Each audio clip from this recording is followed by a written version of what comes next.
I'm going to guess on it and we'll see because I sent Wait, everybody to the. It says meetings now streaming live on yeah, YouTube. it Yes. does say that Yes. now. So we're going to record. I'm going to Okay, start recording and we're going to get started okay, because Okie let's dokie. do I it. hope that we'll see how it goes. You're gonna do And it.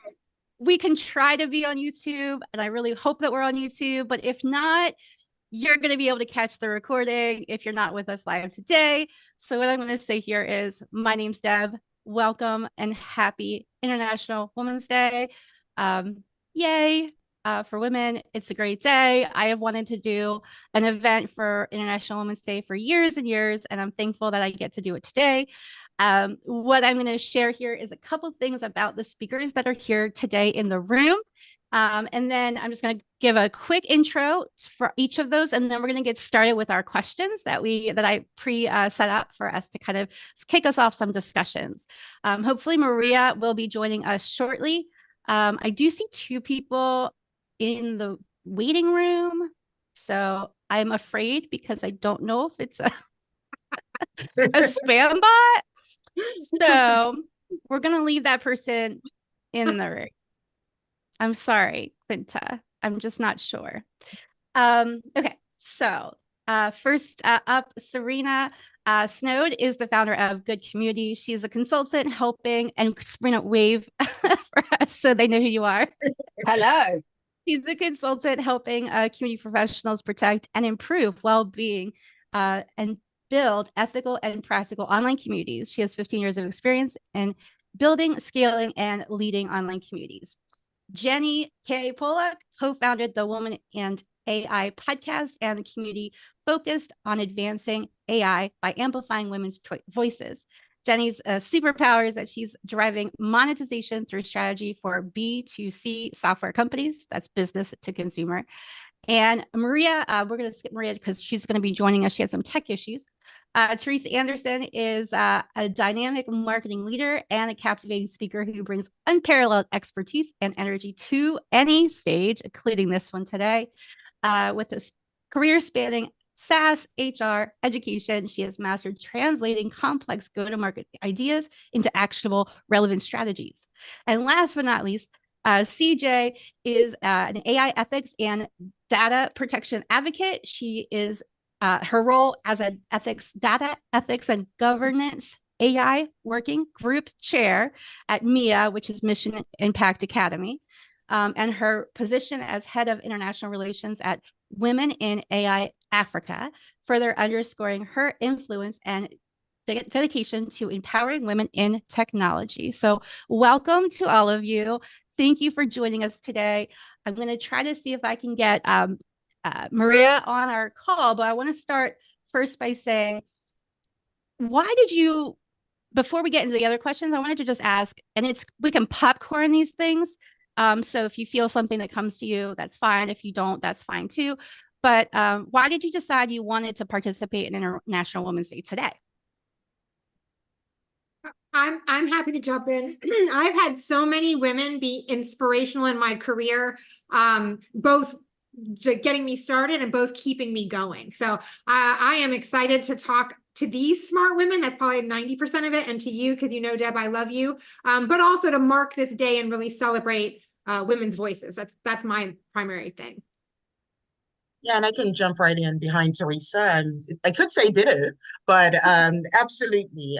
The opportunity to talk about some of the individuals that have really inspired me is a great opportunity, and especially today on International Women's Day. And so, loving the panel, loving yourself, Deb. I can't wait to interact with all of you today. I can jump in. I decided to participate because I couldn't think of a better way to spend International Women's Day than connecting with all of you amazing women and learning alongside you, and of course, reaching out to Deb's audience. So I'm really excited to be here and to celebrate the day with you. And I completely agree with much of what's been said. I think for me, appreciation matters more than anything else, and particularly when we're part of our identity might be marginalized.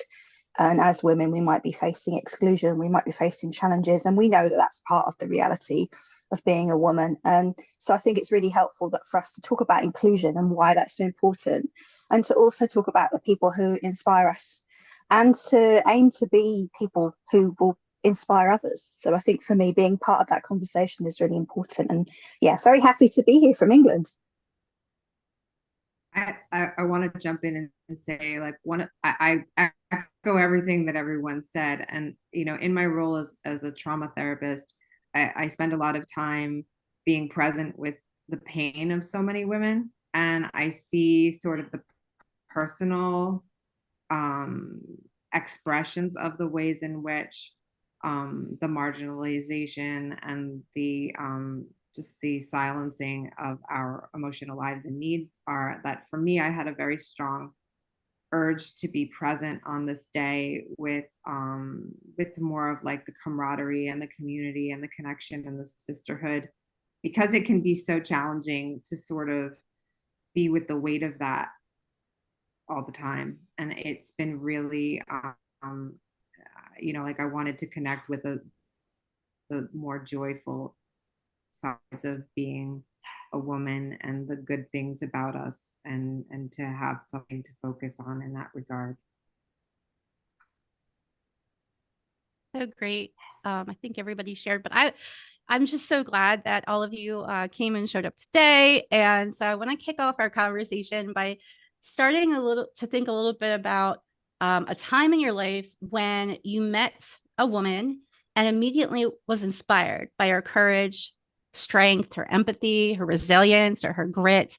I've many stories of women that I've met, especially one that's here right now, Teresa, because she's been an inspiration to me as when I met her, and just such a positive experience. So I wanted to just shout you out because I love you and you're so amazing. You too, Deb. It's a mutual love fest, which is, I have to say, something I find with women.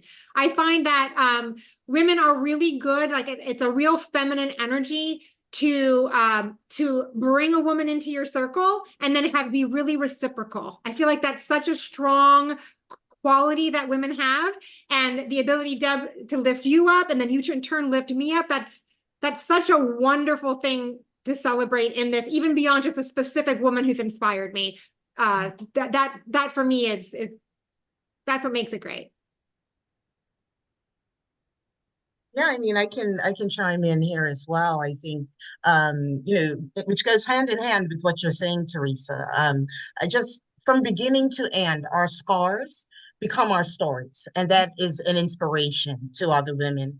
When I think of this question, it's very difficult because there are so many women. I mean, if you're a woman, you have a story, right? And if you know that woman's story, it's likely to inspire you in some way. But when I think of this question, it's two people that I'd like to mention. One, we've already lost them, and that's Dr. Maya Angelou. I had an opportunity as a teenager to interview Dr. Maya Angelou. I was about 17 years of age. I had no idea the magnitude of that experience at all at that time. But as a writer myself, the ways that I was inspired by that experience in so many profound ways. From her character alone, I remember thinking that she is larger than life, but you know, now as an older person, I understand that's how big her character was, right? That she was that confident. She took over the room. And so definitely, you know, that is an example of someone who inspired me. And the last one, really quickly, not a woman as yet, my 10-year-old niece, Femi J. She was diagnosed with lupus a few years ago, and I have watched her experience things that many grown women would struggle with, from, you know, hair loss to long periods in the hospital, both in Bermuda and abroad. But she is the deputy head girl and prefect at her primary school. She's the captain of the primary school sports team. She is an example of women today, young people today, sorry, that are going to be the women of tomorrow, doing the same things that we are talking about, and the same types of conversations. We would hope that they would be able to take them further along. So thank you for allowing me to share. Those are two extremely inspirational women in my life. So I was able to meet an inspirational woman the other week, actually at EMEA, the Mission Impact Academy AI Summit. And her name is Marissa McNeilans. She's the CEO and founder of Toast. And Toast is using AI to remove bias in the hiring process. And I was just floored by all of the things that Toast takes into account as they try and remove that bias from hiring. And I was just instantly captivated by her and her product. And I believe it's something that will drive diversity in tech and beyond. And so I'm really excited to see how some of these new tools and technologies are actually helping make things more equal and more fair and more equitable.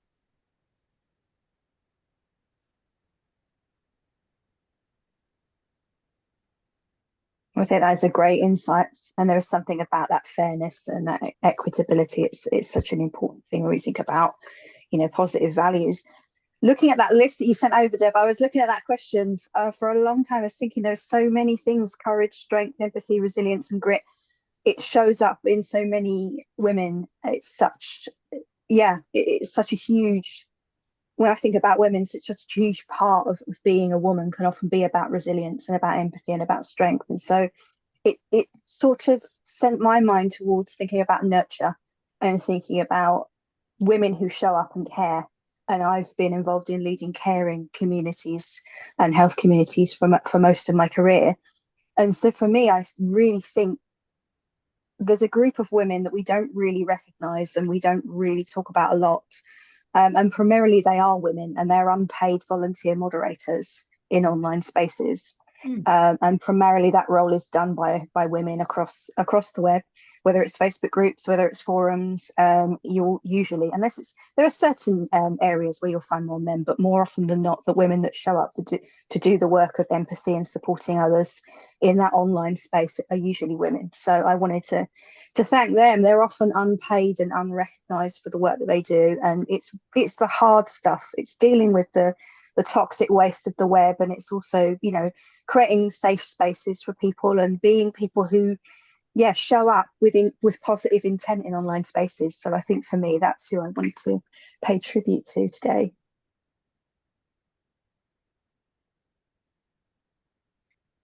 In my life, I have a very, very close personal relationship, a friend of mine who's really inspired me. Her name is Christina.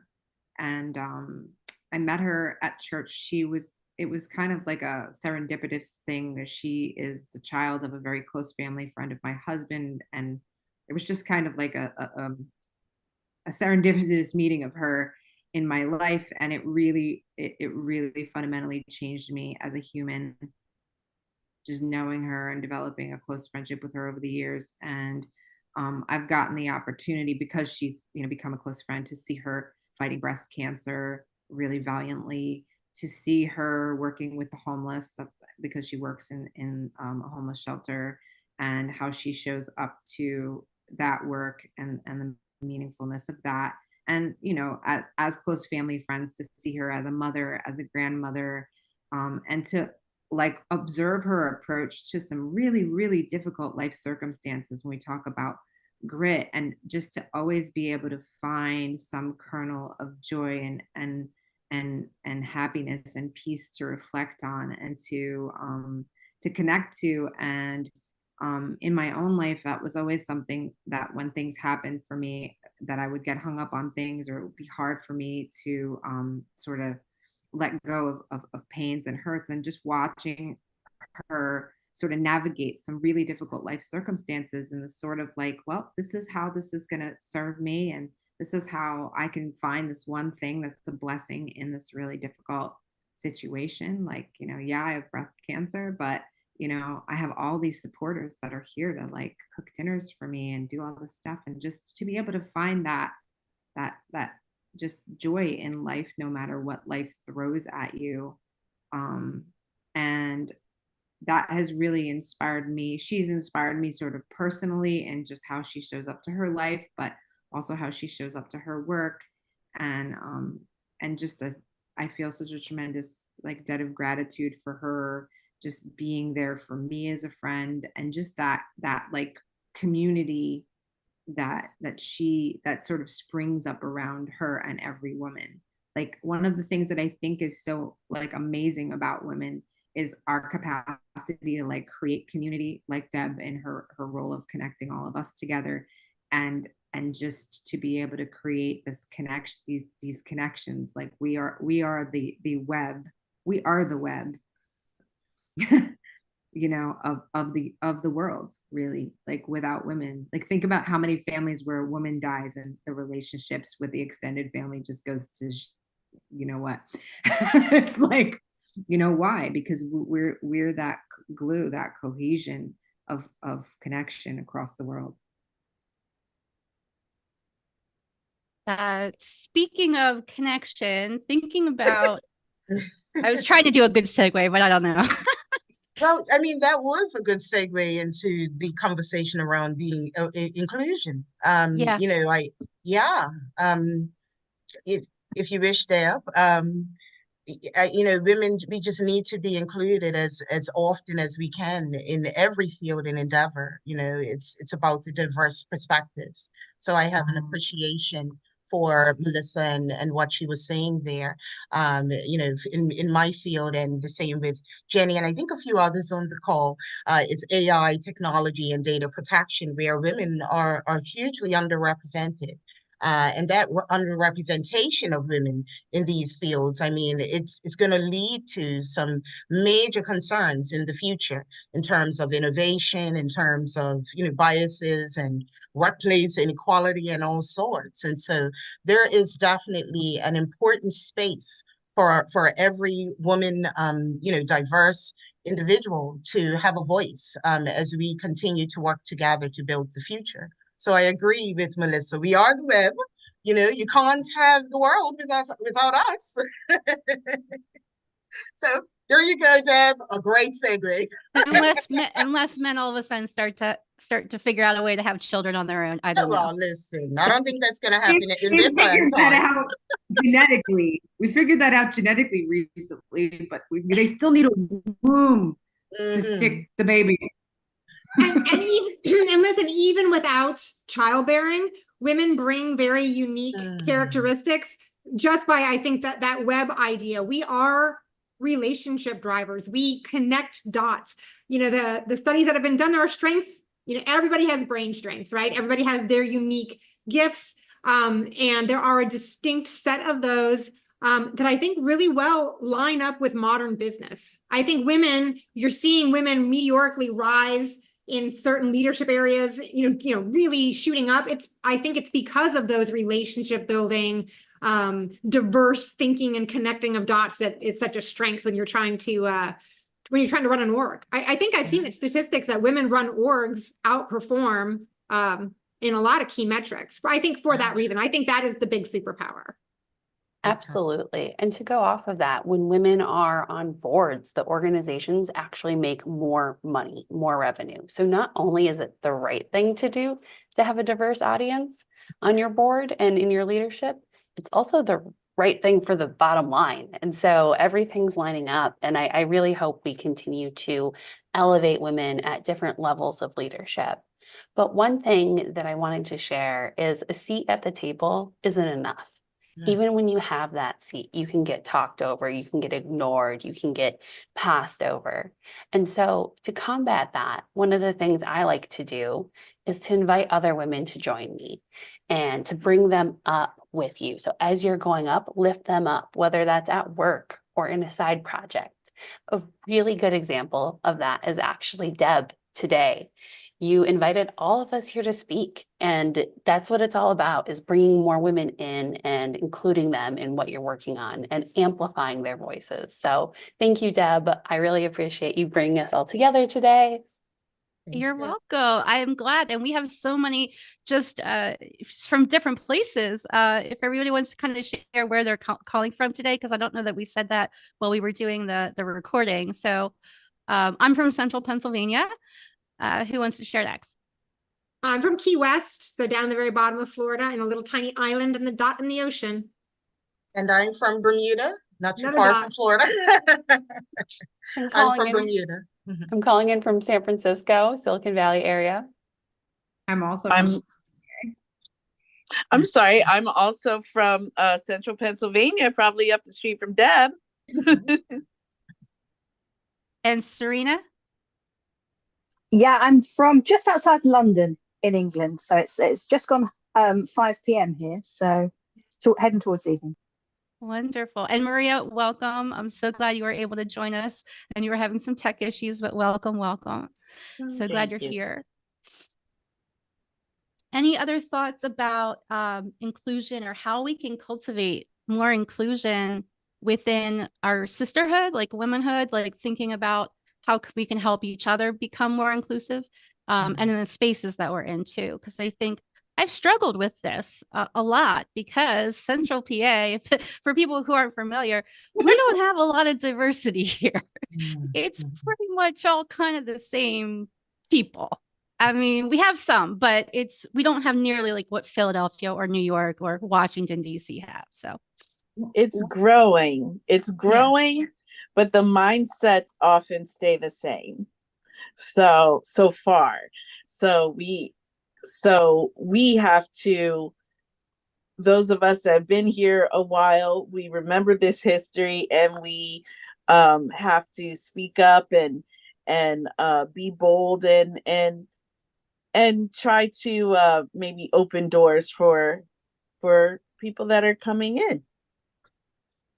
So what I wanted to say something about this, because I'm coming from like, I'm a first generation American. I grew up in a non-English speaking household, and growing up as a little girl from an immigrant family, and being in so many spaces that there was like all this sort of cultural information, that there was so much jargon and terminology that was so unfamiliar to me. And that was a sort of way that communicated to me in so many different ways, from other women, from men, from just spaces of authority at school, where I just didn't feel like I resonated and didn't feel like I could speak, because I just didn't have the right words to say that would allow me to feel like I belonged, or that I was appropriate for the space. And I think there's so many ways in so many different fields, in so many different environments, that are very jargon heavy, that we don't challenge this, but jargon is sort of a way to create in groups and out groups. And so I know in my whole life that, even especially transitioning from a stay-at-home mom to a professional, that I was often in so many environments that were so jargon heavy that like I had to be like, hey guys, this is in social work, like I work in social work, it's like we're an inclusive community, right? We're supposed to be creating inclusivity. We're supposed to be the drivers of inclusivity. Well, you guys have a lot of terminology here that's leaving me feeling like an outsider, and like I don't even know what you guys are talking about or how to contribute what I have to say to this discussion, because it seems like I have to put it into the right sort of package. And I just don't come from a space that allows me to have the language that can interface with you in a way that makes me feel a part of things. Melissa, what I get from that, how I often see this is the difference between diversity and inclusion, right? You can have a diverse group of people. I often like to joke and say, have you ever been invited to a dinner party or any type of, it could be a family event, but no one talks to you, right? No one engages with you. That is the difference. If you can feel it more than sometimes you can see it, right?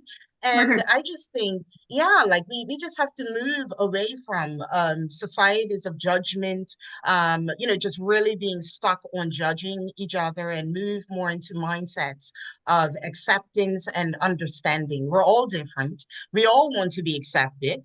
You can go anywhere in the world and you will not fit in some circles. And so we can all experience what that is like. And so it's important for us to, challenge and do our part to try to change some of the societal norms that you're talking about, Melissa.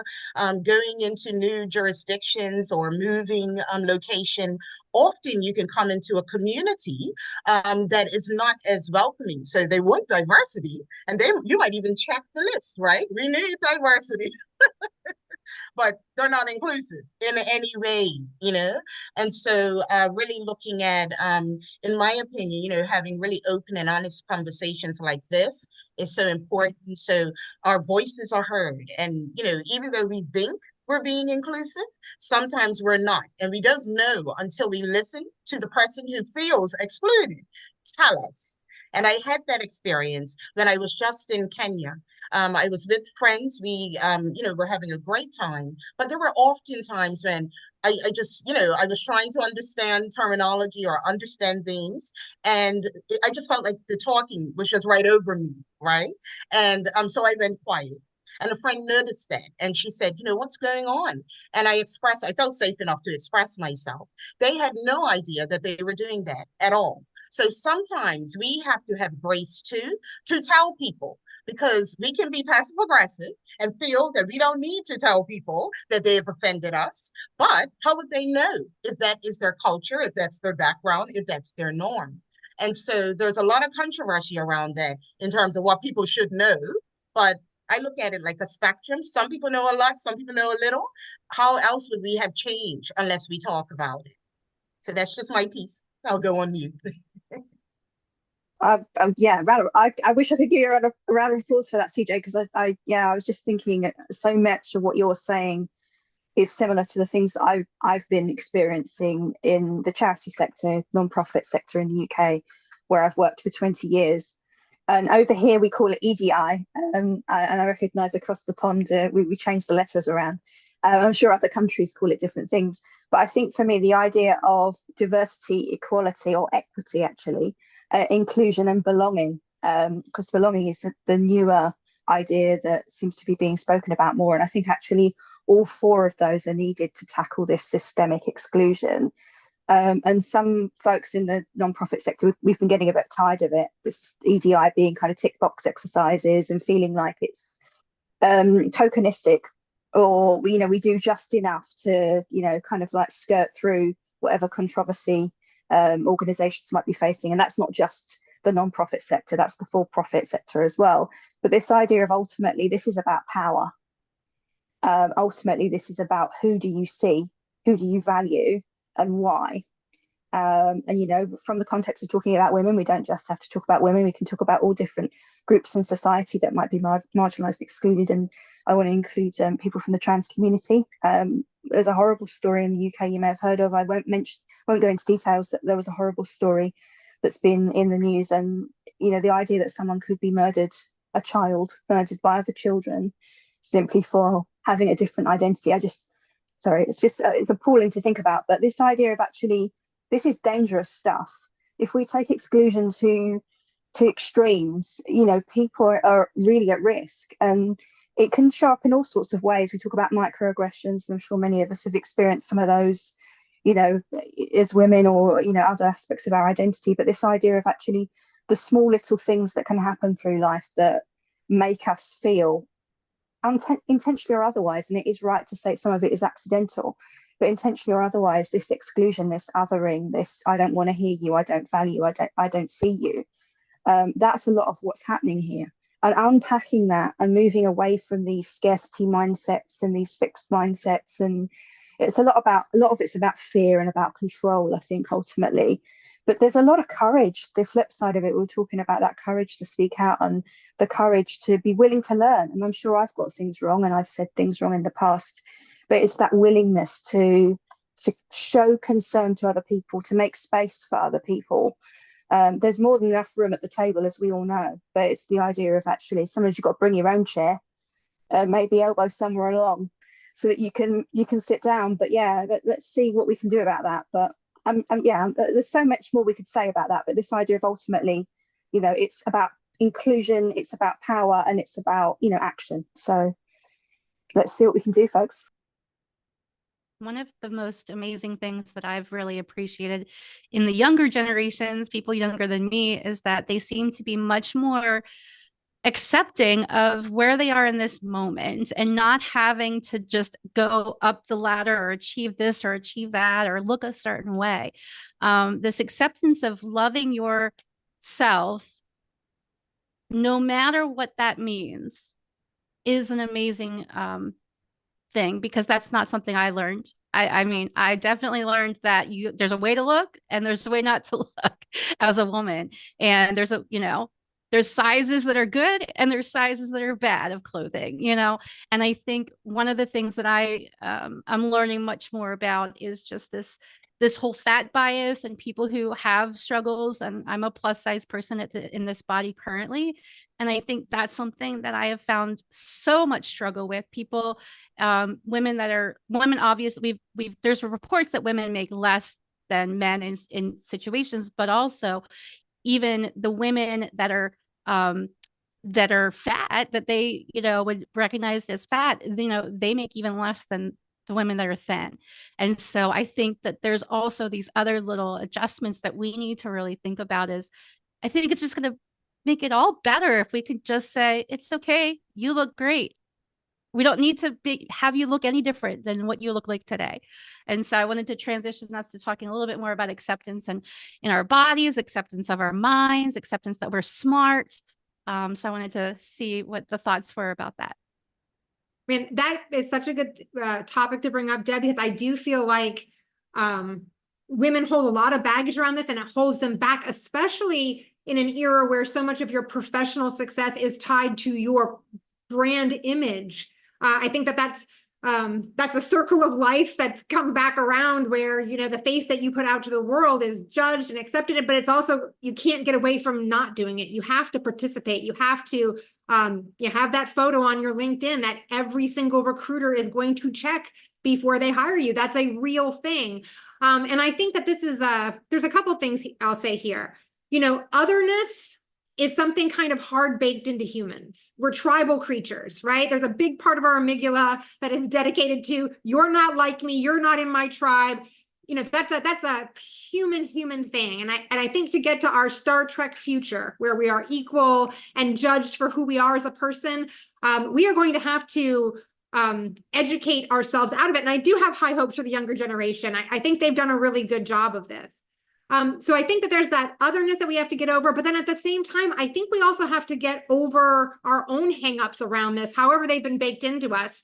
I wrote an article not that long ago where it was like the woman was getting older, and she said she got to the mirror and she would look in the mirror and she'd be, who is that old lady looking at me? And then she just put on some lipstick and go about her day. Like, what am I going to do?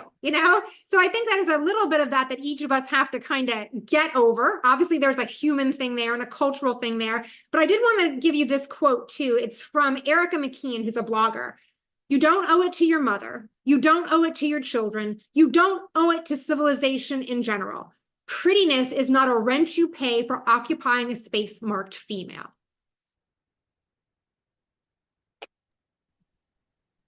That's so powerful, Teresa. Sorry, I'll pass on to the next person. I just jumped in there. I'm being British and remaining in the queue. I was thinking about that, and it sort of inspired me to consider like how does all of this stuff impacts our relationship with ourselves, and how much this impacts like your own like experience and relationship with yourself, and even like information about yourself that's obscured. Like one of the things I've been doing as a therapist, I've recently referred people for a diagnosis for neurodiversity, for example, and females don't get diagnosed until they're in their 20s and 30s. That means we go through a whole childhood, and I'm a neurodiverse woman, and so perception of even myself and my reality and my experiencing is curated by what society notices about me. And that I don't even know things, I'm not even allowed to know things about myself that society doesn't take the time to say, we need to figure out how to diagnose autism in women too. It doesn't present the same as it does in men. And there needs to be like research done about this, so that women are not walking through their lives up until their 30s with behaviors and needs and feelings and experiences that they don't even realize is a part of like their brain wiring, and then the negative feedback that women get about themselves. I'm a very direct communicator. I can't tell you how many other women, other men who have oriented to me like I'm being offensive because of how my brain is. And it's like, why do we live in a world where I don't know this about myself, that this is an unchangeable, immutable fact about me because of the way the world is, and I can't be who I am designed to be in the space.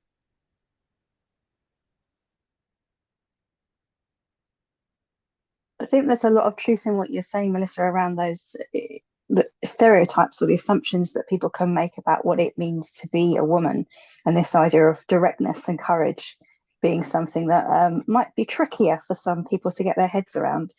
I'm not sure they necessarily, the idea of them being aligned to specific genders is just, you're going to find people who are bold and dynamic and in all sorts of different identities. The idea that we should, that it's the word lady, isn't it? That's one of my bugbears. The encoding of, because lady, the traditional definition of the word lady is you didn't have legal rights yourself, so you were sort of like attached to a man. So that's what that kind of, that's where that kind of moniker comes from. And the idea of it encodes demureness and silence and compliance and all of these things into an identity, and the idea that the comment you're not where going women to are behind men. I hate that Yes. comment. I was watching Yes. TV with my nephew earlier this morning, and they had that there's always a woman behind this. I'm like, no, let's stop saying that. We don't Maybe need to they're be standing behind next to each anybody. other. Yeah, can we not stand next to each other? I know it's not, you know, I know if we're queuing it might be problematic, but yeah, but no, it's very true though, isn't it? It's this idea of, you know, how do we, you know, what does it mean to be a good woman? And, you know, how do we kind of like, what gets coded onto us, or what gets sort of loaded onto us, and the idea of being a pretty little girl and all these other ideas. And there's nothing wrong with prettiness and there's nothing wrong with femininity, but the idea that it's a gilded cage. And I think that's for me where I've found it quite problematic. And I'm nearing, I suppose, middle age. 42, is that middle age? I don't know. In the middle of life, you know, life begins again. Whatever you choose to call it. But the idea that people still see me as young, and that's fine. I suppose I'm young. We're all younger than Methuselah. But the idea that you know, you're not seen for your maturity, or you're not seen for your experience because of that word getting coded onto you. And the same with, if you have a, you know, whatever, everyone's attractive to someone and we all have different perceptions of beauty, but the idea that you see someone as beautiful and therefore you don't take them seriously, or you decide that they have to behave in a certain way. I think that's the problem with those stereotypes, isn't it? It's why we're giving people one label and we're taking other labels away from them. So I think for me, you know, the idea of navigating those pros and cons of image and identity. I don't know how many of you, your avatars on social media aren't your face. Or your avatars on social media might not show a lot of information, or your profiles might not show a lot of information about you because you're a woman. I've had to lock my profiles down quite a lot because of the nature of my work, being an online community professional, you know, being on the receiving end of doxing, or like stalking or threats, or, you know, people making complaints about you, trying to hit you up on LinkedIn. That's super creepy. But it's all those sorts of things where you show up as a woman and people treat you differently, and in ways where any normal person would presume that would be disrespectful behavior. So I think for me, those are the things. It's navigating those pros and cons. So a friend of mine, she was leading an event and she did an incredible job. And this guy followed her on LinkedIn. He said, I'd love to connect with you and talk with you. And he wanted to ask her out on a date, despite the fact that she'd spent this time at the event chatting socially about, you know, she'd gone away with her partner and she'd done all these other things. And so his intro to her was, I'm going to ask you on a date, despite the fact you've led this professional event and you've talked about your relationship. So it's these sort of assumptions and these sorts of behaviours I think are just deeply problematic. So I just thought that would be helpful as my perspective to add to this conversation. Yeah, I mean, I just wanted to, I mean, all of that is, I mean, it's all so true, and so many of us can relate to that, Serena and Melissa. I just wanted to chime in with, of course, how important it is for all of us as women to show up and be mentors, to be coaches, to be an example, a representation of what different types of women look like, how some women are bold and some women are assertive and some women are, you know, all of these things. You know, we can't control what we see in the media, but we are the media. nowadays. Like Melissa said, we're the web. So the more we show up and the more we are bold enough to be ourselves and say what we have to say, and more than just feel that things are wrong in society, but speaking up about it, doing something about it, not just talking about it. The more that we do that, we'll see more and more positive representation of different types of women, in the media and online in general, and in our day-to-day interactions. So, very, very heavy hitting points. I myself have experienced a number of the things that you mentioned, Serena, and we can have a whole day's conversation there about the way that how we're treated when we show up in the world. But it's so important for us to continue to do the work we're doing as women and continue to celebrate, not just today, but every day is Women's Day, if that makes sense. It does, CJ. And I think that was really well said. For me, the action to inspire change and something that's really worked for me is to show up as authentically myself and then keep showing up. And I recognize some people don't have the privilege or the space to be able to do that, but do what you can when you can. And when I'm authentically myself, instead of putting myself in this little box that society wants, instead of, acting or leading like a man would, or showing up like I'm expected to, it not only helps pave the way for others, but it helps me feel better. It helps me save my energy. It's so much easier to be me than to be this idea of what society wants me to be. And so I hope it makes it easier for other women to be themselves as well. But I think that's the work that I try and do every day when I show up. And listen, I think you're right. One of the things I took from what's been said here is how exhausting it is. Right. And I really do believe that carrying that extra weight takes a bigger toll on our careers and our personal lives than we give it credit for. And so one of the things I would tell you, advice I got a long time ago, was you can't carpet the whole world. Has anybody heard that before? Yeah. So the reality is that it was around child rearing. And you worry so much about your kids and you want to send them out in the world and you want to make the world bully proof and you want to make people slow down at kid intersections and you want to do all these things to carpet the world for your children, right? Because you want them to be safe. Nothing more important to you than that. And I would say that too for women, though. We cannot carpet the whole world at this point. I think we should keep our eye on that Star Trek future where we are going to carpet the whole world and everyone's eventually going to be equal. But I think if you're talking about combating this today, I think as women, what we can do for each other is make space for each other.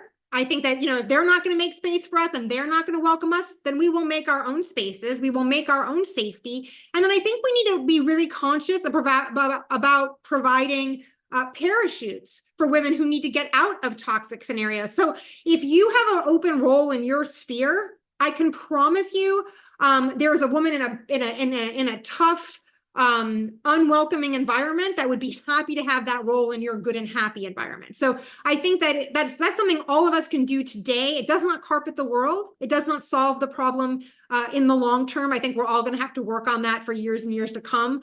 But if we want to today positively impact someone else, be a parachute, be an exit ramp, be a voice, and be a safe space. I would say be a welcoming space. I want to shout out for Maria because she has created some really amazing safe spaces in central Pennsylvania. And last year you did Hair Story, Reclaiming Our Crown. What an amazing performance and a story. So I was hoping maybe you'd share a little bit about that for the ladies who might not be familiar with it. Sure. I was thinking about that as I'm hearing the ladies speak because definitely the theme of Hair Story, Reclaiming Our Crown is radical self-love, like to be bold enough to say that it is okay to be me and this is how I show up and that there's nothing wrong with how I show up. I was made that way. One theme of the show is it's about hair bias, which a lot of people outside of the African American community and Afro Latina community aren't aware of. But we are often pressured to put chemicals in our hair that would make it be the texture of white people's hair. And when we do that, we are then told that we can enter these spaces. You are now a professional. You are now worth listening to. You are now maybe worthy of an interview or something like that. And if we show up the way with our hair, the way it grows out of our heads, we may be barred and excluded from those spaces. And that has happened with friends of mine I know being fired because they changed their hairstyle. Friends of mine, their kids being barred from sports or getting in trouble at school because of their hairstyle. That is natural and maybe even ancient hairstyles that we've had for hundreds of years in the African diaspora, because this is how it grows out of our head. And those chemicals that we're pressured to use are then, we have recently found, studies have found, they cause cancer. They are killing us. So it's more like, well, you can be in this space, but you must take your life into your hands. So through my work with Hair Story, which is a choreo poem, a play written in poetic form, the themes in the poetry like encourage people to just be yourself, that is okay. And even if you choose to wear a weave, a wig, to perm your hair, just do it with the knowledge of what you are doing, why you are doing, and show up authentically you wherever you enter.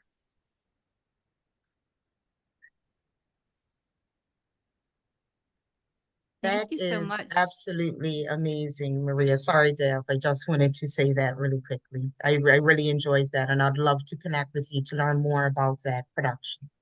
Thank you. Thank you very much.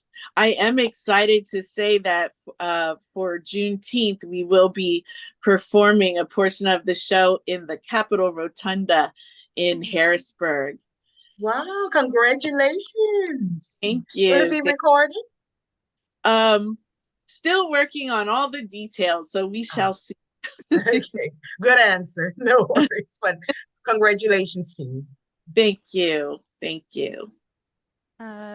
What else we got? So as we gather as women, like we're gathering today, I think we talked a little bit about how we can be more accepting with each other, but what about our needs and what Maslow's hierarchy of needs says that we need to have these certain things to feel safe and secure.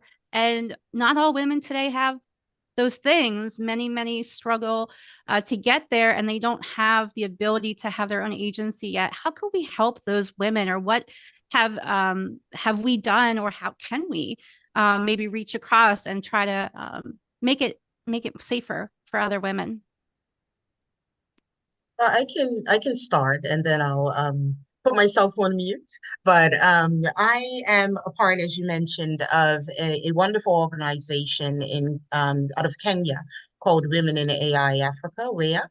And we just announced today, as a matter of fact, a brand new piece of AI-driven technology that will help women in Kenya and around across Africa and potentially around the world that are going through the process of motherhood. And so it's really a profound and exciting project. So one thing is, of course, getting involved with things that are helping women in the world. That's my point. Sometimes it can be something really small in terms of maybe giving a piece of your time, or it might be writing a letter on their behalf, or doing something small, or it could be something at a larger magnitude, actually teaching a capacity building class or something of that sort. So I just wanted to invite everyone on the panel, as well as yourself, Deb, and all of the listeners and viewers. If you are interested in doing something that's going to change the world and is aligned with one of the Sustainable Development Goals through the UN, this is a big opportunity and a great way for you to support women in that region and, by extension, women around the world. That's So that's a amazing, big one. Of course, there CJ. are smaller ones. That's so great, though, to hear about the work that you're doing. So I'd love to connect offline and learn more about how to get involved. In thinking about all of this stuff and my work with trauma particularly, I think one of the things is that we have to realize the ubiquity of trauma and destigmatize addressing our own trauma, recognizing that we have a world that just pours trauma into the experience of every woman that occupies space here. Every day, vast majority of my clients are women. I think about the modality that I practice, which is called dialectical behavioral therapy, was created by a woman by the name of Marsha Linehan. And she recently published a book in which she discussed her own diagnosis of borderline personality disorder that prompted her to create this modality of therapy, and how she went her entire career and didn't feel that she could disclose her diagnosis.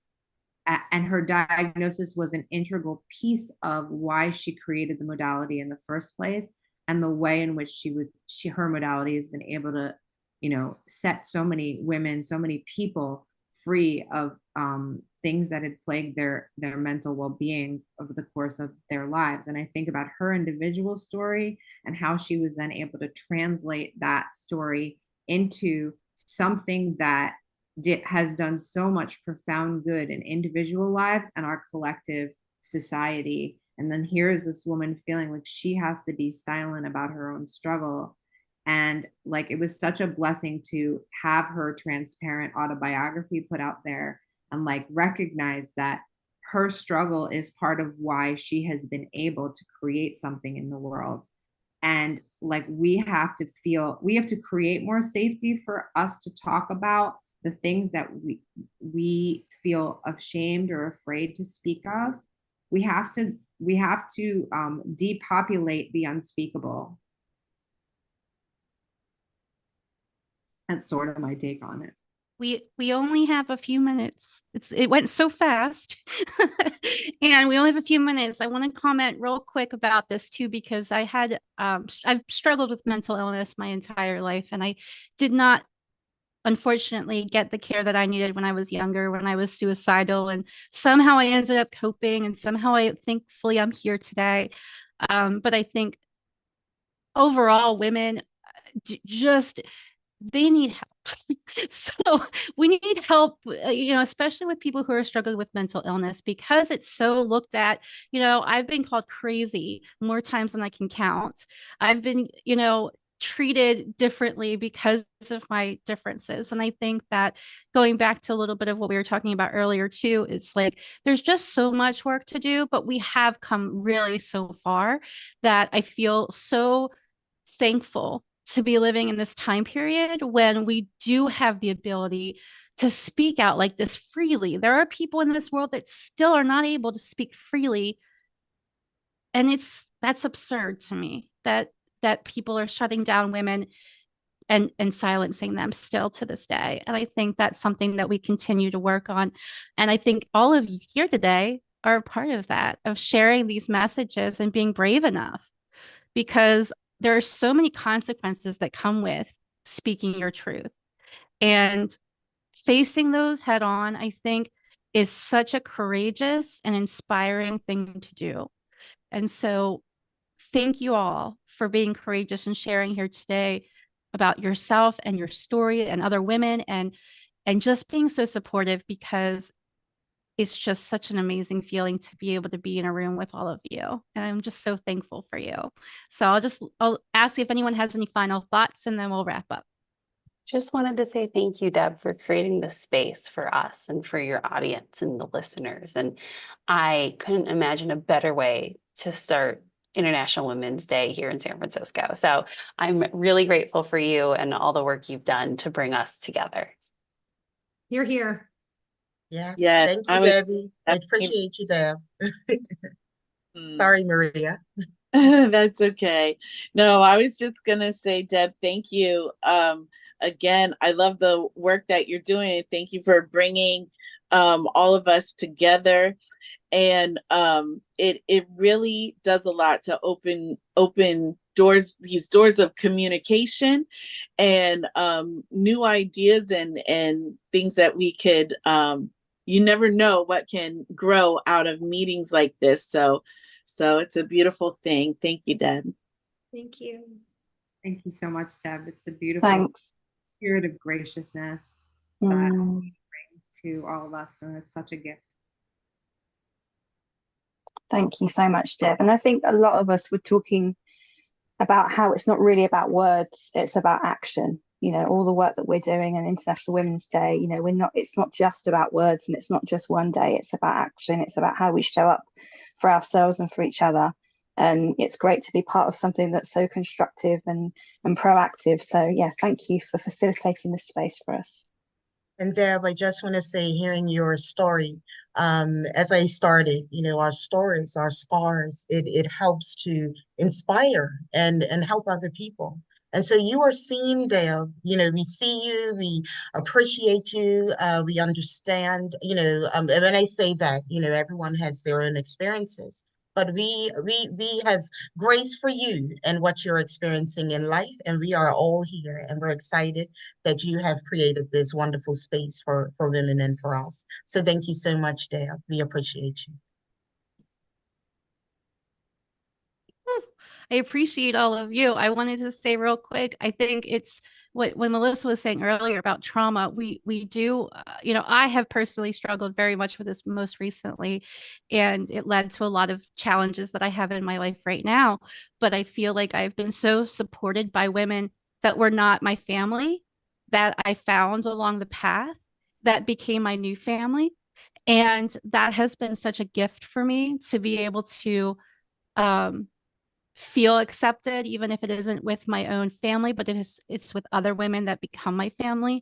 And so that's how I've been able to really find peace and acceptance through all of these challenges. And, looking back as I'm in my mid life too, I guess. I'm 40, I'll be 44, next month. So I'm right there with y'all. And so through all of these things that we see, I'm just trying to work on being prouder of myself. And I think everybody should be proud of who they are and what they're doing to contribute to women and just the world in general, of making it a better place for the next generation. So I know all of you are amazing and doing lots of fun work.